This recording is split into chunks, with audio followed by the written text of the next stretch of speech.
بسم الله الرحمن الرحيم الحمد لله والصلاة والسلام على رسول الله أما بعد اللهم ربي يسر ولا تؤسر وتمم بالخير سبحانك لا علم لنا إلا ما علمتنا إنك أنت العليم الحكيم السلام عليكم ورحمة الله وبركاته Hürmetlik ustazlar ve qarindoshlar, bugünkü tafsir dersimiz Baqara suresi 216 ayetten 220 ayetgacha. أعوذ بالله من الشيطان الرجيم بسم الله الرحمن الرحيم كتب عليكم القتال وهو كره لكم وعسى أن تكرهوا شيئا وهو خير لكم وعسى أن تحبوا شيئا وهو شر لكم والله يعلم وأنتم لا تعلمون. Ayetning qisqa tarjimasi: Ey mu'minlar, sizlarga Alloh yo'lida urush qilish farz qilindi.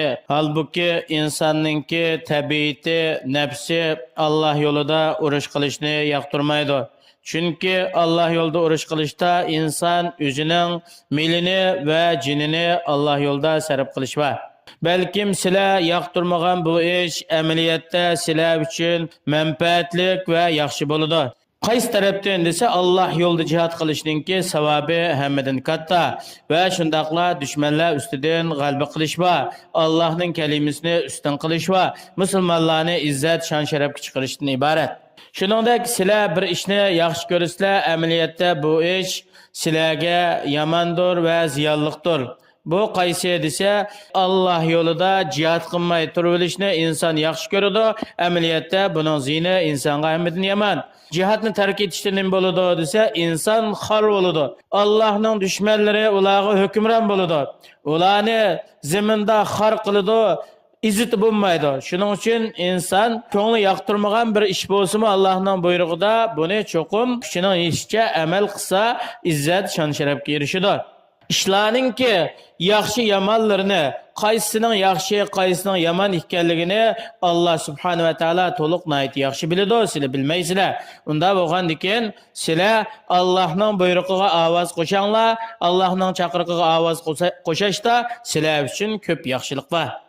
يسألونك عن الشهر الحرام قتال فيه قل قتال فيه كبير وسد عن سبيل الله وكفر به والمسجد الحرام وإخراج أهله منه أكبر عند الله والفتنة أكبر من القتل ولا يزالون يقاتلونكم حتى يردوكم عن دينكم إن استطاعوا ومن يرتد منكم عن دينه فيمت وهو كافر فأولئك حبطت أعمالهم في الدنيا والآخرة وأولئك أصحاب النار هم فيها خالدون. Ey Allah'ın peygamberi, senden insanlar uruş haram kılıngan, yani uruş kılış çeklengen aylarda uruş kılışının hükmü doğrusu soraydı. Zilqa'da, Zülhacca, Muharrem, Recep'ten ibaret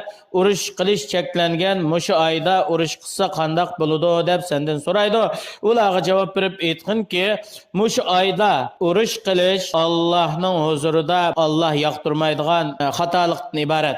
Şundaqla müşriklarning kishilarni Allah yo'lidan to'sab, ularni Allohning dinidan qaytarish uchun turli hiyla-nayranglarni qilib, ularga zulm qilishning o'zimi Allohning nazarida eng katta jinoyat bo'lgandek, urush harom qilingan oylarda urush qilishmi katta jinoyat bo'ladi. Shuningdek, mu'minlarni haram masjidga kirib ibodat qilishdan cheklash yoki o'z davridagi haram doirasiga kirishdan cheklash va ularni o'zining haram mininden qo'g'lab chiqarib o'tish Allohning huzurida urush harom qilingan oyda urush qilgandimi buning jinoyati katta bo'ladi. Shuningdek, Allohga sherik keltirish, Allohga haqiqiy ravishda ibodat qilmaslikning o'zi buning jinoyati urush cheklangan oyda urush qilgandimi katta bo'ladi.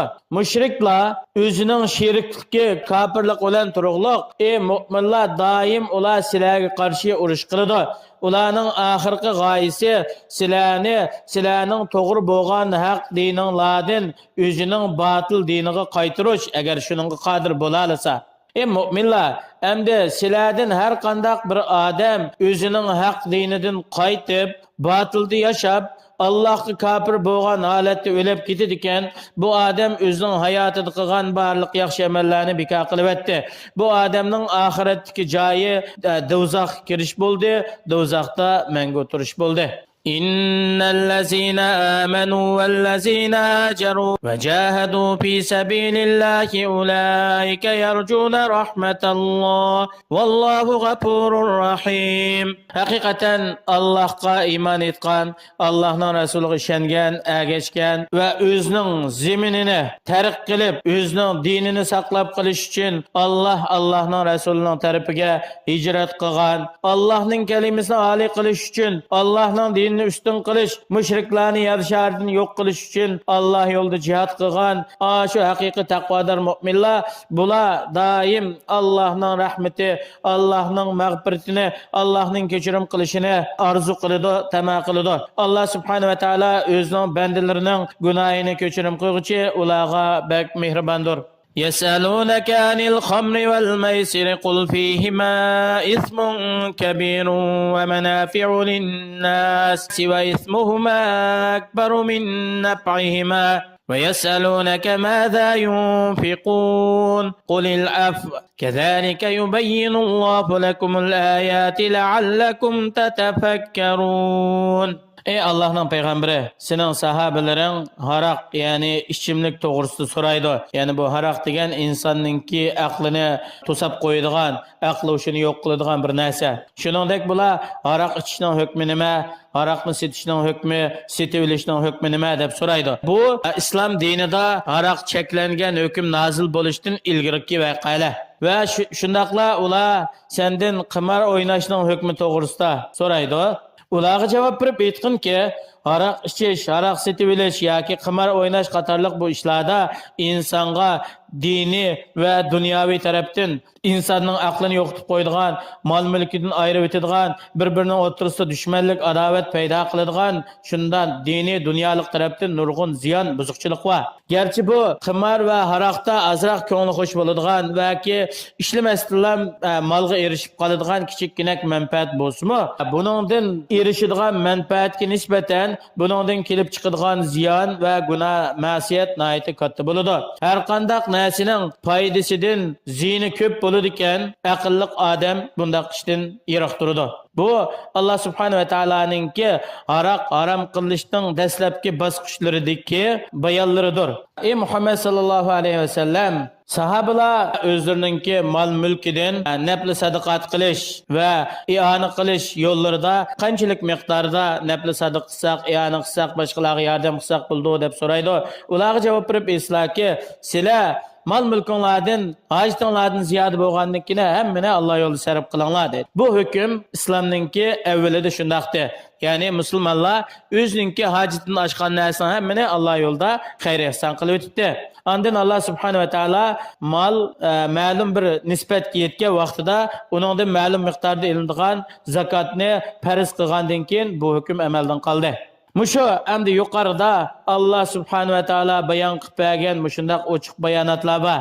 Allah subhanahu va taolo sizlarningki fikr qilishinglar, aqlinglarni ishlatib, Allohning hukmini to'liq ijro qilishinglar uchun Allah o'zining shariat ahkomlarini sizlarga mushundaq ochiq bayon qilib berdi. Hamda yuqorqi oyatlardan elinadigan bir qancha turlik foydalar bor. Birinchisi, ishlarning oqibatini bilmaslik insonni o'ziga zina bo'lgan ishni yaxshi ko'radigan, manfaat bo'lgan ishni yoqtirmaydigan qilib qo'ydi. Shuning uchun inson doim Alloh subhanahu va taolodan hidoyat va to'g'ri yo'l talab qilib turish kerak. Ikkinchi payda islom dini Alloh cheklagan har qanday ishni hurmat qilish, to'xtash, u ishda haddidan oshmaslikqa buyurdi. Yani Allah cheklagan ishlarning eng kattalaridan biri insonlarni Allohning yo'lidan, to'g'ri yo'ldan cheklashdan iborat. Yana bir foyda qaysi desa, kafirlar qiyomatgacha islom ahliga qarshi urush qiladi ular. Ularning oxirgi g'oyasi nima desa, musulmonlarni o'zining dinidan chiqarib, kafirlarga bo'ysunadigan yoki kufrga ergashadigan qilishdan iborat. Alloh subhanahu va taolo kafirlarning hil-mikrlarini barbod qilguchidir. Allohga iymon etish, Allohning yo'lida hijrat qilish, Allohning kalimasini ustun qilish uchun jihad qilish bo'lsa, insonni Allohning rahmatiga, Allohning mag'firatiga, Allohning kechirim qilishiga erishtiradigan vositalarningki eng kattasidir. Shariat asosan zini ko'p bo'lgan ishlarning hammasini, garchi uningda ma'lum miqdorda foyda bo'lsa-mu, ammo ko'p miqdorda zina va ishlarning hammasini harom qildi. Nima uchun desa, bandalarningki manfaatiga rioya qilganlikdan. Alloh subhanahu va taolo bizlarni o'zi halol qilgan narsani halol deb e'tiqod qildigan, harom deb cheklagan narsalardan yiroq bo'ladigan haqiqiy taqvodor mu'minlarning qatoridan qilsin. Assalomu alaykum va rahmatullohi va barakatuh.